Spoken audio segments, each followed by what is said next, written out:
जय श्री राम दोस्तों। तो आज हम शुरू करते हैं अपनी श्री रामचरितमानस का पहले खंड बाल कांड का दूसरा दिन।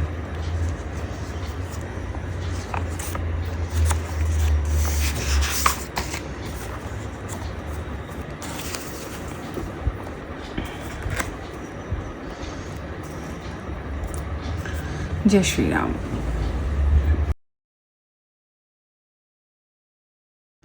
बुरा वेश बना लेने पर भी साधु का सम्मान ही होता है, जैसे जगत में जामवान और हनुमान जी का हुआ।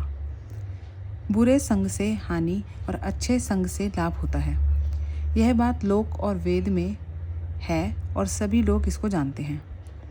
पवन के संग से धूल आकाश पर चढ़ जाती है और वहीं नीच जल के संग से कीचड़ में मिल जाती है।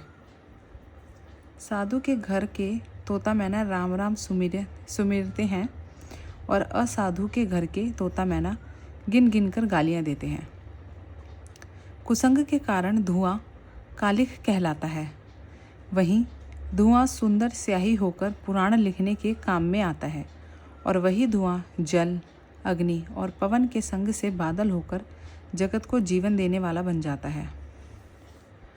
ग्रह, औषधि, जल, वायु और वस्त्र ये सब भी कुसंग और सुसंग पाकर संसार में बुरे और भले पदार्थ हो जाते हैं। चतुर एवं विचारशील पुरुष ही इस बात को जान पाते हैं। महीने के दोनों पखवाड़ों में उजियाला और अंधेरा समान ही रहता है, परंतु विधाता ने इनके नाम में भेद कर दिया है। एक को चंद्रमा का बढ़ाने वाला और दूसरे को उसको घटाने वाला समझकर जगत ने एक को सुयश और दूसरे को अपयश दे दिया। जगत में जितने जड़ और चेतन जीव हैं, सबको राममय जानकर मैं उन सबके चरण कमलों की सदा दोनों हाथों जोड़कर वंदना करता हूँ। देवता, दैत्य, मनुष्य, नाग, पक्षी, प्रेत, पितृ, गंधर्व, किन्नर और निशाचर सबको मैं प्रणाम करता हूँ। अब सब मुझ पर कृपा कीजिए।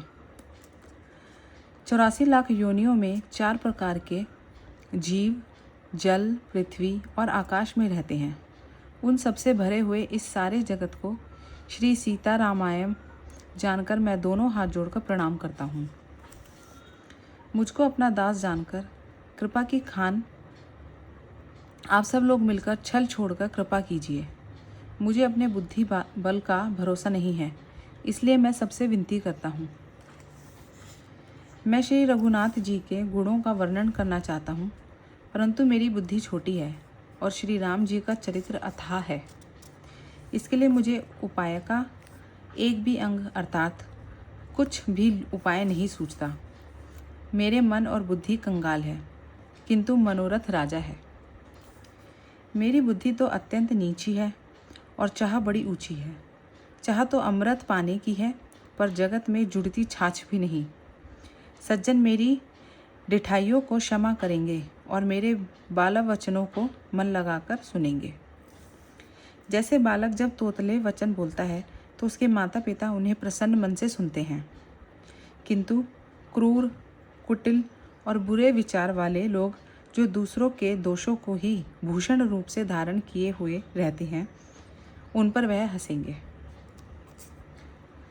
रसीली हो या अत्यंत फीकी, अपनी कविता किसे अच्छी नहीं लगती, किंतु जो दूसरे की रचना को सुनकर हर्षित होते हैं, ऐसे उत्तम पुरुष जगत में बहुत नहीं है। हे भाई, जगत में तालाबों और नदियों के समान मनुष्य ही अधिक हैं, जो जल पाकर अपनी ही भाड़ से बढ़ते हैं। समुद्र सा तो कोई एक विरला ही सज्जन होता है जो चंद्रमा को पूर्ण देखकर उमड़ पड़ता है। मेरा भाग्य छोटा है और इच्छा बहुत बड़ी है, परंतु मुझे एक विश्वास है कि इसे सुनकर सज्जन सभी सुख पावेंगे और दुष्ट हंसी उड़ावेंगे। किंतु दुष्टों के हंसने में मेरा हित ही रहेगा। मधुर कंठ वाली कोयलों को कौवे तो कठोर ही कहा करते हैं, जैसे बगुले हंसों को मेढक पपीहे को हंसते हैं, वैसे ही मलिन मन वाले दुष्ट निर्मल वाणी को हंसते हैं। जो न तो कविता के रसिक हैं और न जिनका श्री रामचंद्र जी के चरणों में प्रेम है, उनके लिए भी यह कविता सुखद हास्य रस का काम देगी। प्रथम तो यह भाषा की रचना है, दूसरे मेरी बुद्धि भोली है, इससे यह हंसने के योग्य ही है। हंसने में उन्हें कोई दोष नहीं। जिन्हें न तो प्रभु के चरणों में प्रेम है और न ही अच्छी समझ ही है, उनको यह कथा सुनने में फीकी लगेगी। जिनकी श्री हरि और श्री हर के चरणों में प्रीति है और जिनकी बुद्धि कुर्तक करने वाली नहीं है, उन्हें श्री रघुनाथ जी की यह कथा मीठी लगेगी। सज्जनगण इस कथा को अपने जी में श्री राम जी की भक्ति से भूषित जानकर सुंदर वाणी से सराहना करते हुए सुनेंगे। मैं ना तो कवि हूँ, न वाक्य रचना में ही कुशल हूँ। मैं तो सब कलाओं तथा सब विद्यासाओं रहित हूँ। नाना प्रकार के अक्षर, अर्थ और अलंकार, अनेक प्रकार की छंदना रचना, भावों और रसों के अपार भेद और कविता के भांति भांति के गुण दोष होते हैं। इनमें से काव्य संबंधी एक भी बातक ज्ञान मुझ में नहीं है। यह मैं कोरे कागज़ पर लिखकर सत्य सत्य कहता हूँ। मेरी रचना सब गुणों से रहित है। इसमें बस जगत प्रसिद्ध एक गुण है, उसे विचार कर अच्छी बुद्धि वाले पुरुष जिनके निर्मल ज्ञान है इसको सुनेंगे। इसमें श्री रघुनाथ जी का उदार नाम है, जो अत्यंत पवित्र है, वेद पुराणों का सार है, कल्याण का भवन है और अमंगल लोगों को हरने वाला है, जिसे पार्वती जी सहित भगवान शिव जी सदा जपा करते हैं। जो अच्छे कवि के द्वारा रची हुई बड़ी अनूठी कविता है, वह भी राम नाम के बिना शोभा नहीं पाती। जैसे चंद्रमा के समान मुख वाली सुंदर स्त्री सब प्रकार से सुसज्जित होने पर भी वस्त्र के बिना शोभा नहीं देती, इसके विपरीत कुकवी की रची हुई सब गुणों से रहित कविता को भी राम के नाम एवं यश से अंकित जानकर बुद्धिमान लोग आदरपूर्वक कहते और सुनते हैं, क्योंकि संतजन भौरों के भांति गुण ही को ग्रहण करने वाले होते हैं। यद्यपि मेरी इस रचना में कविता का एक भी रस नहीं है, तथापि इसमें श्री राम जी का प्रताप प्रकट है। मेरे मन में यह एक भरोसा है, भले संग से भला किसने बड़प्पन नहीं पाया। धुआं भी अगर के संग से सुगंधित होकर अपने स्वाभाविक कुड़वेपन को छोड़ देता है। मेरी कविता अवश्य भद्दी है, परंतु इसमें जगत का कल्याण करने वाली राम कथा रूपी उत्तम वस्तु का वर्णन किया गया है।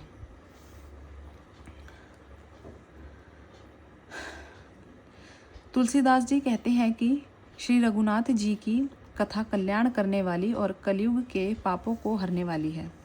मेरी इस भद्दी कविता रूपी नदी की चाल पवित्र जलवादी नदी की चाल की भांति टेढ़ी है। प्रभु श्री रघुनाथ जी के सुंदर यश के संग से यह कविता सुंदर तथा सज्जनों के मन को भाने वाली हो जाएगी। शमशान की अपवित्र राख भी श्री महादेव जी के अंग के संग से सुहावनी लगती है और स्मरण करते ही पवित्र करने वाली होती है। श्री राम जी के यश के संग से मेरी कविता सभी को अत्यंत प्रिय लगेगी। जैसे मलय पर्वत के संग से काष्ठ मात्र वंदनीय हो जाता है, फिर क्या कोई काठ का विचार करता है। श्यामा गौ काली होने पर भी उसका दूध उज्जवल और बहुत गुणकारी होता है, यही समझकर सब लोग उसे पीते हैं। इसी तरह गंवारों भाषा में होने पर भी श्री सीता राम जी के यश को बुद्धिमान लोग बड़े चाव से गाते और सुनते हैं। मणिक और मोती की जैसी सुंदर छवि है, वह सांप, पर्वत और हाथी के मस्तक पर वैसी शोभा नहीं पाती। राजा के मुकुट और नव युवती स्त्री के शरीर को पाकर ही ये सब अधिक शोभा को प्राप्त होते हैं। इसी तरह बुद्धिमान लोग कहते हैं कि सुकवी की कविता भी उत्पन्न और कहीं होती है और शोभा अन्यत्र कहीं पाती है। अर्थात कवि की वाणी से उत्पन्न हुई कविता वहाँ शोभा पाती है जहाँ उसका विचार, प्रचार तथा उसमें कथित आदर्श का ग्रहण और अनुसरण होता है।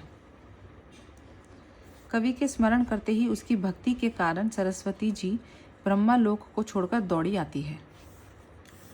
सरस्वती जी की दौड़ी आने की वह थकावट रामचरित्र रूपी सरोवर में उन्हें नहलाए बिना दूसरे करोड़ों उपायों से भी दूर नहीं होती। कवि और पंडित अपने हृदय में ऐसा विचार कर कलयुग के पापों को हरने वाले श्री हरि के यश का ही गान करते हैं। संसारी मनुष्यों का गुणगान करने से सरस्वती जी सिर धुनकर पछताने लगती है कि मैं इसकी बुलाने पर आई। बुद्धिमान लोग हृदय को समुद्र, बुद्धि को सीप और सरस्वती को स्वाति नक्षत्र के समान कहते हैं। इसमें यदि श्रेष्ठ विचार रूपी जल बरसता है तो मुक्ति मणि के समान सुंदर कविता होती है। उन कविता रूपी मुक्ति मणियों को युक्ति से भेदकर फिर रामचरित्र रूपी सुंदर तागे में पिरोकर सज्जन लोग अपने निर्मल हृदय में धारण करते हैं, जिससे अत्यंत अनुराग रूपी शोभा होती है, आत्यंतिक प्रेम को प्राप्त होते हैं।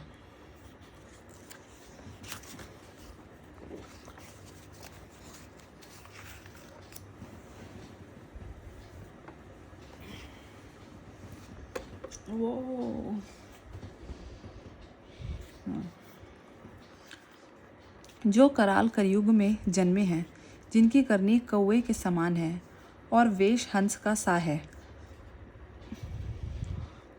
जो वेद मार्ग को छोड़कर कुमार्ग पर चलते हैं, जो कपट की मूर्ति और कलयुग के पापों के भाड़े हैं, जो श्री राम जी के भक्त कहलाकर लोगों को ठगते हैं, जो धन, क्रोध और काम के गुलाम हैं और जो धींगा धींगी करने वाले, धर्मध्वजी और कपट के धंधों का बोझ ढोने वाले हैं, संसार के ऐसे लोगों में सबसे पहले मेरी गिनती है।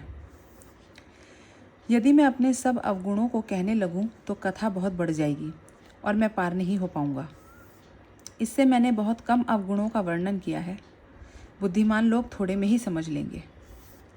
मेरी अनेकों प्रकार की विनती को समझकर कोई भी इस कथा को सुनकर दोष नहीं देगा। इतने पर भी जो शंका करेंगे वे तो मुझसे भी अधिक मूर्ख और बुद्धि के कंगाल होंगे। मैं ना तो कवि हूँ न चतुर कहलाता हूँ। अपनी बुद्धि के अनुसार श्री राम जी के गुण गाता हूँ। कहाँ तो श्री रघुनाथ जी के अपार चरित्र, कहाँ संसार में आसक्त मेरी बुद्धि।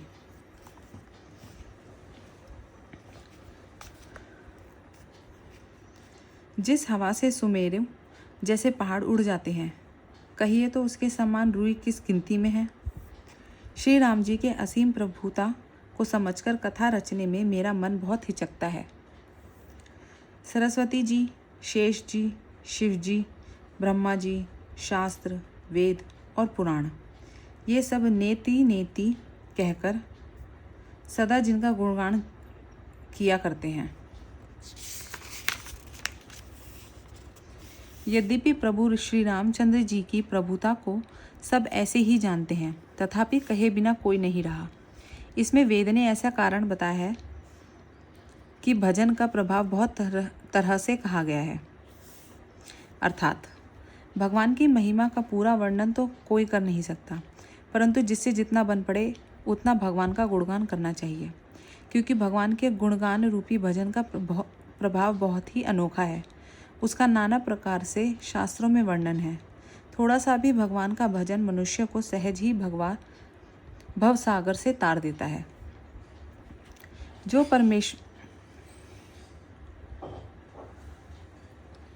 परमेश्वर एक है, जिनके कोई इच्छा नहीं है, जिनका कोई रूप और नाम नहीं है, जो अजन्मा सच्चिदानंद और परम धाम है और जो सबसे सब में व्यापक एवं विश्व रूप है, उन्हीं भगवान ने दिव्य शरीर धारण करने नाना प्रकारी लीला की है।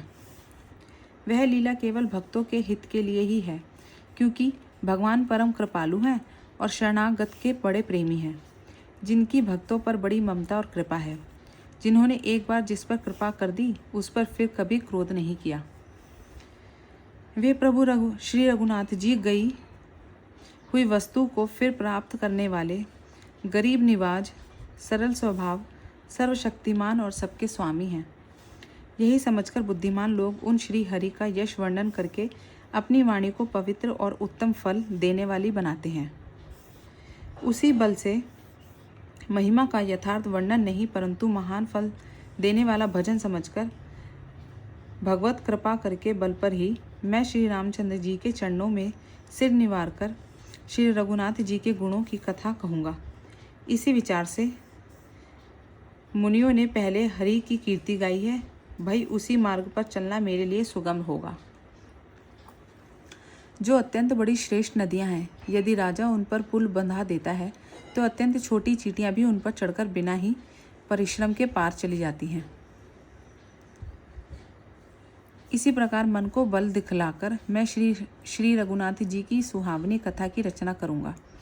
व्यास आदि जो अनेकों श्रेष्ठ कवि हो गए हैं, जिन्होंने बड़े आदर से श्री हरि का सुयश वर्णन किया है, मैं उन सब श्रेष्ठ कवियों के चरण कमलों में प्रणाम करता हूँ। वे मेरे सब मनोरथों को पूरा करें। कलयुग के भी उन कवियों को मैं प्रणाम करता हूँ, जिन्होंने श्री रघुनाथ जी के गुण समूहों का वर्णन किया है। जो बड़े बुद्धिमान प्राकृत कवि हैं, जिन्होंने भाषा में हरि चरित्रों का वर्णन किया है। जो ऐसे कवि पहले हो चुके हैं, जो इस समय वर्तमान हैं और जो आगे होंगे, उन सबको मैं सारा कपट त्याग कर प्रणाम करता हूँ। आप सब प्रसन्न होकर यह वरदान दीजिए कि साधु समाज में मेरी कविता का सम्मान हो, क्योंकि बुद्धिमान लोग जिस कविता का आदर नहीं करते, मूर्ख कवि ही उसकी रचना का व्यर्थ परिश्रम करते हैं। कीर्ति, कविता और संपत्ति वही उत्तम है जो गणगंगा जी की तरह सबका हित करने वाली हो। श्री रामचंद्र जी की कीर्ति तो बड़ी सुंदर है, परंतु मेरी कविता भद्दी है। यह असामंजस्य है, इसकी मुझे चिंता है। तो दोस्तों, हम अपनी आज की कथा को यहीं समाप्त करते हैं। आगे के हम आज के पार्ट को यहीं समाप्त करते हैं और मैं आपसे कल फिर से मिलती हूँ अगले पार्ट में, डे 3 पे। आशा करती हूँ आपको ये सुनकर बहुत अच्छा लग रहा होगा। जैसे मेरा मन बहुत सुशोभ और प्रफुल्लित हो गया है और बहुत अच्छी सी फीलिंग आ रही है। तो चलिए, इसी तरह मेरे साथ बने रहिए, मेरे चैनल को सपोर्ट कीजिए, अपने सनातन धर्म को सपोर्ट कीजिए और अपने बच्चों को भी रामचरितमानस का पाठ कराइए, उन्हें सिखाइए, उन्हें अपने सनातन धर्म के बारे में बताइए, अपने भगवानों के बारे में बताइए। जितना ज़्यादा से ज़्यादा जागरूक कर सकते हैं उन्हें सब बताइए। अपने ग्रंथों के बारे में, वेदों के बारे में जानकारी देना बहुत ज़रूरी है और इसी तरह अपने धर्म को फैलाएं। तो चलिए, अपना ध्यान रखिए। मैं मिलती हूँ आपसे अगली वीडियो में। तब तक अपना ध्यान रखें। धन्यवाद।